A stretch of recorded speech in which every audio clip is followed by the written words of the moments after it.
독일이 거절했습니다. 일본도 고개를 저었습니다. 모두가 투자의 블랙홀이라 조롱하던 유럽의 흑수저 국가, 그 땅에 오직 한국만 손을 내밀었습니다. 30년이 지난 지금 이 나라는 인구당 자동차 생산 세계 1위가 됐습니다. 바로 슬로바키아입니다.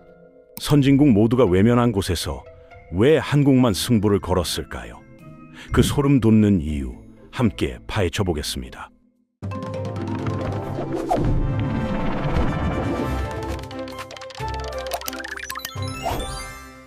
1993년 체코슬로바키아라는 나라가 둘로 쪼개졌습니다. 역사책에서는 이 분리를 벨벳 이혼이라고 부릅니다. 벨벳은 부드러운 천인데 피 한 방울 흘리지 않고 평화롭게 헤어졌다는 뜻이죠. 같은 시기에 유고슬라비아나 소련은 전쟁을 치르며 무너졌거든요. 그에 비하면 점잖은 이별이었습니다. 하지만 이름과 달리 슬로바키아에게 이 이혼은 재앙의 시작이었습니다. 부부가 헤어지면 재산을 나눕니다. 나라가 갈라질 때도 마찬가지였습니다. 당시 체코와 슬로바키아의 인구 비율이 2대 1이었기 때문에 모든 것을 그 비율로 나눴습니다. 문제는 값어치 있는 것들이 대부분 체코 쪽에 몰려 있었다는 겁니다. 체코에는 프라하가 있었습니다. 중세 건축물이 가득한 유럽 최고의 관광 도시였죠. 스코다라는 자동차 회사도 체코에 있었고 오래전부터 쌓아온 정밀공업 기술과 숙련된 기술자들도 그쪽에 집중되어 있었습니다. 그럼 슬로바키아에 남은 건 뭐였을까요? 끝없이 펼쳐진 감자밭과 타트라 산맥의 멋진 풍경, 그리고 냉전 시대에 소련이 세워놓은 낡은 군수 공장들 뿐이었습니다. 냉전이 끝나자 무기를 사줄 나라가 사라졌고 이 공장들은 하루아침에 쓸모없는 고철 덩어리가 돼버렸습니다. 분리 직후 슬로바키아의 실업률은 20%를 넘나들었습니다. 일하고 싶어도 일자리가 없는 사람이 엄청나게 많았다는 뜻이에요. 같은 시기 체코의 실업률은 5%에서 7% 사이였습니다. 거의 4배 가까이 차이가 났죠. 희망을 잃은 젊은이들은 서유럽으로 떠났습니다. 독일이나 오스트리아로 가서 식당에서 접시를 닦거나 공사장에서 막노동을 했습니다. 고향에 남은 사람들은 농사를 짓거나 공장이 문 닫는다는 소식에 한숨만 쉬었죠. 정치 상황도 엉망이었습니다. 당시 총리였던 메치아르는 독재자처럼 권력을 휘둘렀습니다. 언론을 탄압하고 반대파를 괴롭혔습니다. 민주주의가 후퇴하고 부정부패가 만연하니 외국 기업들이 투자할 리가 없었죠. 세계의 시선은 더 차가웠습니다. 1990년대 중반 유명한 경제 잡지들은 슬로바키아를 투자의 블랙홀이라고 불렀습니다. 블랙홀은 우주에서 모든 것을 빨아들이고 아무것도 내놓지 않는 곳이잖아요. 돈을 넣으면 증발해버린다는 조롱이었습니다. 이웃 나라들은 전혀 다른 길을 걷고 있었습니다. 체코에는 폭스바겐이 들어왔고 폴란드에는 제너럴 모터스가 공장을 세웠습니다. 헝가리에는 아우디가 진출했죠. 외국 돈이 동유럽으로 물밀듯 들어왔지만 슬로바키아만 그 흐름에서 철저히 배제됐습니다. 1990년대 후반, 이 나라는 유럽의 지도에서 지워질 수도 있는 존재였습니다. 누군가 손을 내밀지 않으면 영영 바닥에서 벗어나지 못할 운명이었죠. 그런데 이때 뜻밖의 곳에서 변화의 바람이 불기 시작합니다. 2000년대 초반 세계 자동차 업계에 큰 움직임이 있었습니다. 일본의 대형 자동차 회사들이 유럽에 생산 기지를 세우려고 했습니다. 토요타, 혼다, 닛산 같은 회사들이죠. 아시아에서 만든 차를 배에 실어 유럽까지 보내면 시간도 오래 걸리고 운송비도 많이 듭니다. 유럽 현지에서 직접 만드는 게 훨씬 효율적이었습니다. 후보지를 고르기 위해 조사단이 꾸려졌습니다. 폴란드, 체코, 헝가리, 그리고 슬로바키아가 명단에 올랐습니다. 일본 기업들은 꼼꼼하기로 유명하잖아요. 땅의 상태부터 도로 사정, 항구까지의 거리, 전기 공급이 안정적인지, 일할 사람들의 실력과 월급까지 모든 것을 숫자로 바꿔서 비교했습니다. 슬로바키아를 다녀온 조사단의 보고서가 일본 본사에 도착했습니다. 결론은 단 한 줄로 요약됐습니다. 이곳에 공장을 짓는 것은 자살 행위다. 왜 그랬을까요? 첫째, 도로가 없었습니다. 수도 브라티슬라바에서 공장을 지을 만한 지역까지 고속도로가 끊겨 있었습니다. 부품을 실은 트럭이 구불구불한 산길을 돌아가야 했고 운송비가 눈덩이처럼 불어날 게 뻔했죠. 둘째, 일할 사람이 준비되지 않았습니다. 자동차를 만들려면 여러 과정에서 실력 있는 기술자가 필요합니다. 금속을 불로 녹여 붙이는 용접, 차에 페인트를 칠하는 도장, 완성된 차가 제대로 작동하는지 확인하는 검사까지. 슬로바키아에는 이런 기술을 가진 사람이 거의 없었습니다. 셋째, 가장 큰 문제는 부품이었습니다. 자동차 한 대에는 2만 개가 넘는 부품이 들어갑니다. 의자, 계기판, 전선 다발, 브레이크까지 셀 수 없이 많죠. 완성차 공장만 덩그러니 세워봤자 소용없습니다. 이 부품들을 만들어 납품할 회사들이 근처에 있어야 해요. 슬로바키아에는 그런 회사가 단 한 곳도 없었습니다. 일본 조사단은 냉정하게 계산했습니다. 도로를 깔고 사람을 가르치고 초반에 불량품이 나와서 생기는 손해까지 다 합치면 슬로바키아에 투자할 이유가 없었습니다. 독일 기업들도 똑같은 결론을 내렸습니다. 폭스바겐은 이미 체코의 스코다를 인수해서 잘 굴리고 있었습니다. 아우디는 헝가리를 택했고 오펠은 폴란드로 갔습니다. 독일 자본의 흐름은 슬로바키아를 완전히 비켜갔죠. 여기서 중요한 점이 있습니다. 일본과 독일 기업들의 판단이 틀린 건 아니었어요. 그들은 눈앞의 조건을 정확하게 분석했고 합리적인 결론을 내렸습니다. 위험을 피하고 확실한 이익을 좇는 것이 기업의 본능이니까요. 문제는 이런 방식대로라면 슬로바키아 같은 나라는 영원히 기회를 얻지 못한다는 점입니다. 투자가 안 들어오니 도로가 안 깔리고 도로가 없으니 투자가 안 들어오는 악순환.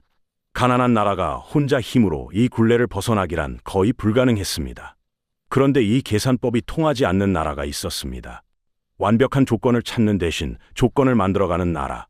위험을 피하는 대신 기회로 바꾸는 나라. 바로 한국이었습니다. 2000년대 초반 현대자동차 그룹은 중요한 갈림길에 서 있었습니다. 한국 시장만으로는 성장의 한계가 있었습니다. 세계로 나가야 했어요. 특히 유럽은 반드시 뚫어야 할 시장이었습니다. 한국에서 만든 차를 배로 실어 보내면 비용이 너무 많이 들었습니다. 유럽 현지에 공장을 세워서 거기서 바로 만들어 파는 게 훨씬 효율적이었죠. 어디에 공장을 지을까? 검토가 시작됐습니다. 폴란드가 가장 유력했습니다. 인구가 3,800만 명이나 되는 큰 나라였고 도로도 어느 정도 갖춰져 있었습니다. 서방 기업들이 이미 여럿 들어와 있어서 검증된 곳이기도 했죠. 점수로 따지면 폴란드의 압승이었습니다. 슬로바키아는 후보 명단 맨 아래에 겨우 이름을 올린 수준이었어요. 그때 슬로바키아 정부가 움직였습니다. 1998년에 새로 들어선 주린다 총리는 개혁파였습니다. 독재자 같던 전임 총리를 몰아내고 나라를 바꾸려 했죠. 유럽연합 가입이 목표였고 그러려면 외국 투자를 끌어들여 경제를 살려야 했습니다. 현대차가 유럽 진출을 검토한다는 소식이 슬로바키아 정부 귀에 들어갔습니다. 그들은 전례 없는 제안을 들고 나왔습니다. 땅은 공짜로 드리겠습니다. 세금은 10년 동안 면제하겠습니다. 공장까지 연결되는 고속도로는 산을 뚫어서라도 놔드리겠습니다. 완성차를 실어 나를 철도까지 깔아드리겠습니다. 백지 위임장이나 다름없었습니다. 원하는 걸 말하면 다 들어주겠다는 뜻이었죠. 폴란드나 체코가 내민 조건과는 차원이 달랐습니다. 슬로바키아는 자존심을 내려놓고 간절함을 그대로 드러냈습니다. 나중에 계산해보니 슬로바키아 정부는 기아가 투자한 총 비용의 15%를 지원금으로 돌려줬습니다. 수천억 원에 달하는 금액이었어요. 현대차 안에서도 의견이 갈렸습니다. 숫자만 보면 폴란드가 맞았으니까요. 하지만 당시 정몽구 회장의 생각은 달랐습니다. 조건이 좋은 곳보다 우리를 진심으로 원하는 곳으로 가자. 이미 다른 회사들이 자리 잡은 곳에서 늦게 들어가 경쟁하기보다 아무도 거들떠보지 않는 땅에서 주인공이 되자. 남들과 정반대로 생각한 겁니다. 선진국들이 위험하다고 판단한 바로 그 점을 한국은 기회로 봤어요. 2004년 3월 현대차 그룹은 슬로바키아 북쪽 질리나 지역에 공장을 짓겠다고 발표했습니다. 투자 금액은 10억 유로, 우리 돈으로 1조 원이 훨씬 넘는 규모였습니다. 한 해에 30만 대를 만들 수 있는 대형 공장이었죠. 50만 평 부지에 차체, 도장, 조립, 엔진 공장까지 자동차를 처음부터 끝까지 만들 수 있는 시설이었습니다.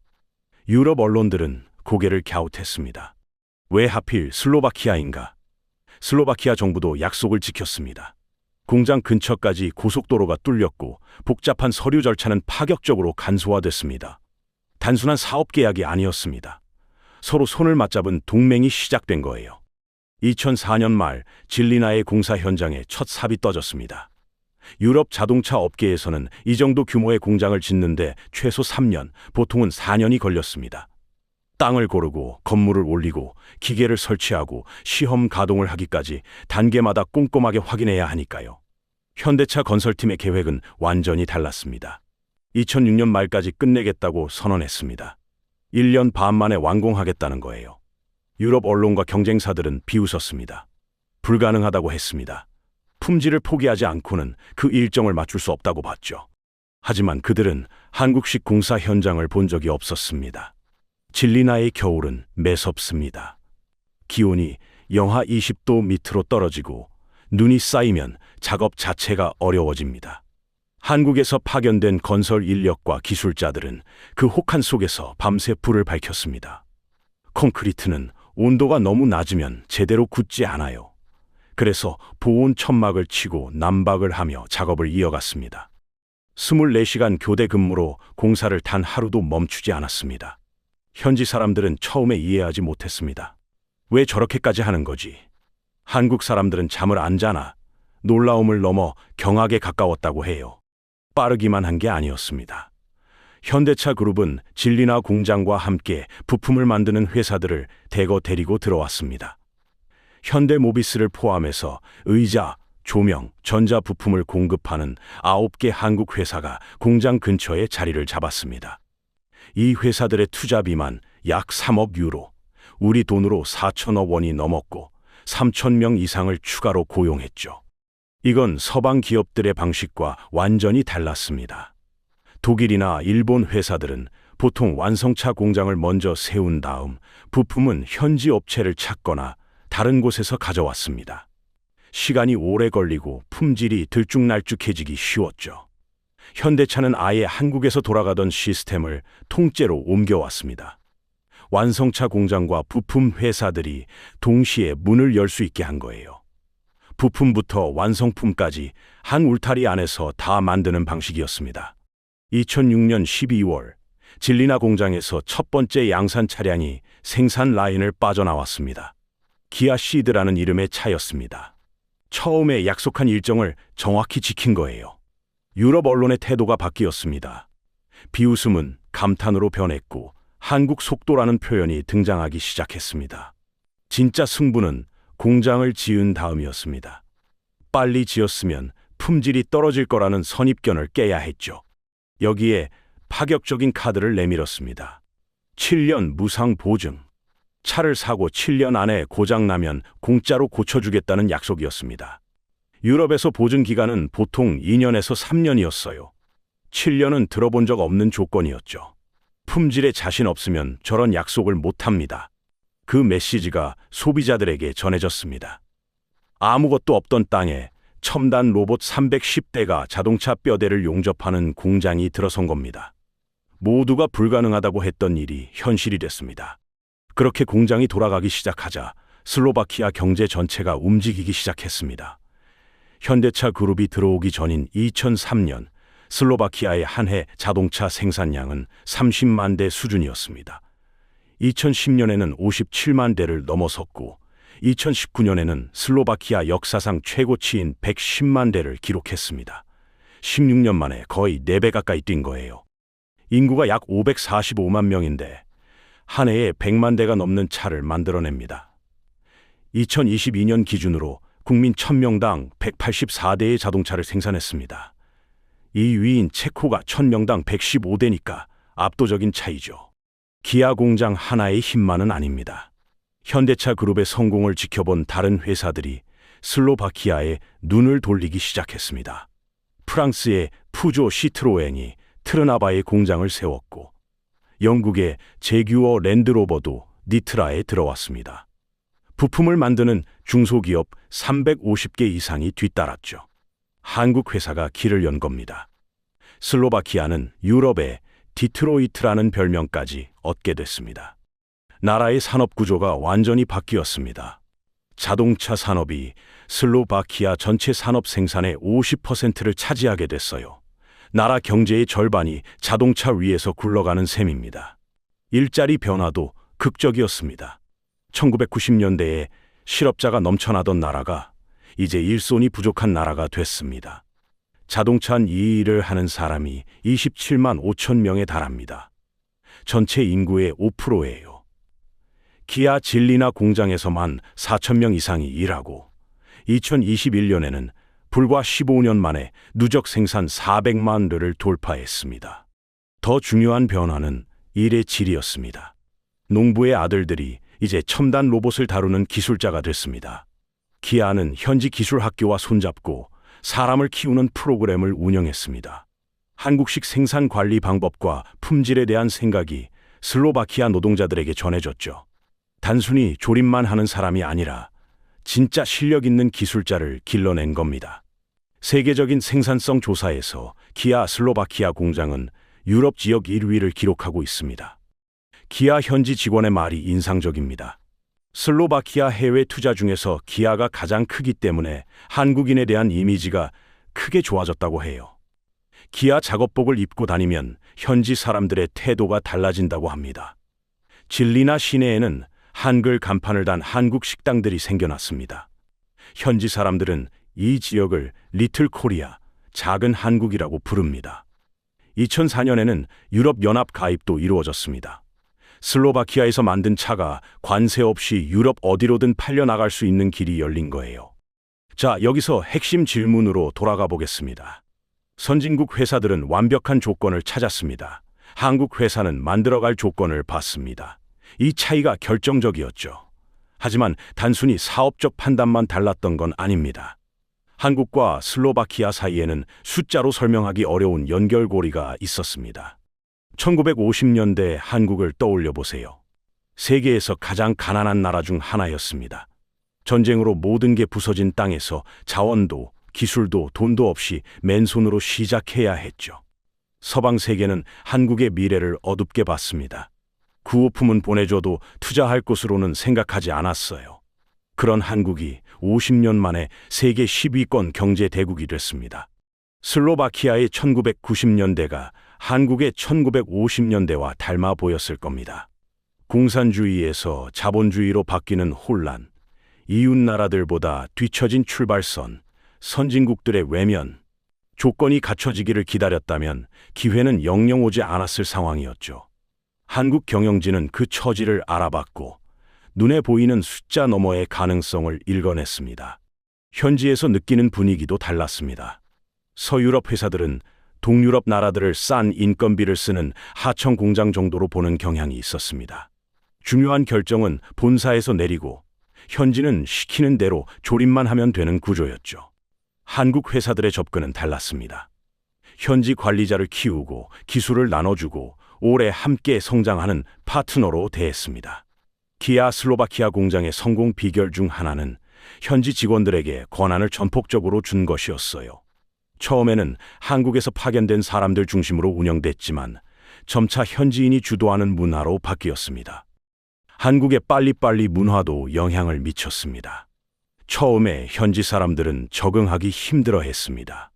왜 이렇게 급하게 일하는지, 여유를 좀 가져도 되지 않는지. 하지만 시간이 지나면서 이 역동적인 문화가 슬로바키아에 스며들었습니다. 1970년대 중동 건설 불때와 비슷한 면이 있습니다. 당시 한국 건설 회사들은 사막의 열기 속에서 밤낮을 가리지 않고 일했습니다. 서방 회사들이 포기하거나 기한을 넘긴 공사를 한국 회사들이 제때 끝내버렸죠. 그때 쌓인 경험과 정신이 30년 뒤 동유럽의 추운 겨울에 다시 발휘된 겁니다. 체코에 폭스바겐이 들어간 경우와 비교해보면 차이가 더 선명해집니다. 폭스바겐은 이미 있던 스코다라는 회사를 사들인 거예요. 현지 직원들은 스코다에 대한 자부심이 있었고 독일 본사와 사이가 항상 편한 건 아니었습니다. 반면 슬로바키아에 들어가는 기아는 아무것도 없는 빈 종이에 처음부터 그림을 그리는 셈이었죠. 슬로바키아 정부가 파격적인 조건을 내밀었을 때 한국 회사는 단순히 세금을 깎아주겠다는 게 아니라 나라의 미래를 걸겠다는 뜻이라는 걸 알아봤습니다. 그리고 그에 걸맞은 헌신으로 응답했습니다. 한국과 슬로바키아의 협력은 자동차 공장 하나로 끝나지 않았습니다. 20년이 지난 지금 두 나라의 관계는 훨씬 넓고 깊은 방향으로 뻗어가고 있습니다. 단순히 투자하고 받는 관계를 넘어서 서로의 생존을 함께 걸어가는 동맹으로 진화하고 있어요. 로베르트 피코 총리의 움직임이 눈길을 끕니다.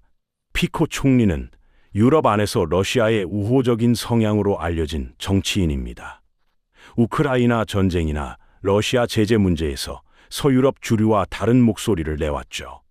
그런 그가 한국에는 적극적으로 손을 내밀고 있습니다. 2024년에는 직접 방한해서 양국 간의 투자를 늘리기로 약속했습니다. 첫 번째 이유는 에너지입니다. 유럽연합이 환경 오염물질의 배출을 줄이라는 압박을 강하게 주고 있습니다. 석탄 발전을 줄여야 하고 러시아 가스에 의지하는 것도 위험해졌죠. 대안으로 떠오르는 게 원자력입니다. 원자력은 전기를 만들 때 오염물질을 거의 내뿜지 않거든요. 슬로바키아는 이미 전력의 55%를 원자력에서 얻고 있습니다. 2024년에는 새 원전을 짓기로 승인했습니다. 슬로바키아 정부는 러시아 회사는 빼고 한국과 프랑스, 미국 회사가 후보가 될 수 있다고 밝혔습니다. 한국의 원전 기술은 아랍에미리트 수출로 세계적으로 인정받았죠. 가격도 적당하고 공사 기간도 잘 지킨다는 평가를 받고 있습니다. 두 번째는 전기차입니다. 휘발유나 디젤로 달리는 차를 만들어 성장한 슬로바키아에게 전기차로 바꾸는 것은 생존의 문제입니다. 유럽연합은 2035년부터 기존 방식의 신차 판매를 금지할 예정이에요. 엔진과 변속기를 만들던 회사들이 새 기술에 적응하지 못하면 문을 닫아야 합니다. 기아 슬로바키아 공장이 그 변화의 중심에 있습니다.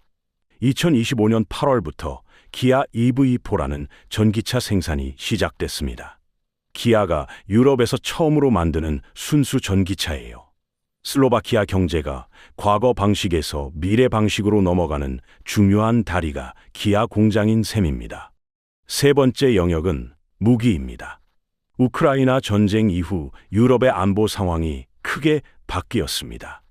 동유럽 나라들이 국방력을 키우는데 힘을 쏟고 있고 슬로바키아도 마찬가지예요.